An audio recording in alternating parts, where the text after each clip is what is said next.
Puisqu'il est intelligent et discret, puisque les jeunes mâles sont expulsés de leur meute pour en créer ailleurs, le loup a su se répandre. Dans un pays, le nôtre, où les paysages se referment à mesure que les agriculteurs disparaissent, les forêts et les friches agricoles qui s'étendent l'aident d'autant plus qu'elle favorise une de ses proies de prédilection, le chevreuil. L'Office français de la biodiversité estime le nombre de loups à environ 1100, 2 fois plus qu'en 2016, 128 meutes, essentiellement dans les Alpes. Vu depuis Paris, le loup, ça ressemble à la vie sauvage qui reprend enfin ses droits. Ben non, répondent les éleveurs de moutons pour qui le loup est une réelle menace économique et surtout psychologique. En tout, dans le budget de la France, chaque année, nous dépensons entre 33 et 56 millions d'euros pour indemniser d'une façon ou d'une autre les éleveurs. Vous l'avez compris, on ne fera jamais disparaître le loup à coups de fusil. De toute façon, c'est trop tard, il faut vivre avec. Des expérimentations sont d'ailleurs conduites en ce moment par le Conservatoire des espaces naturels de Haute-Savoie pour que le loup comprenne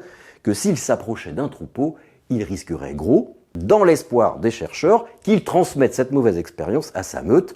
Voilà, enfin un peu d'intelligence dans une idée devenue très conne, le loup en France.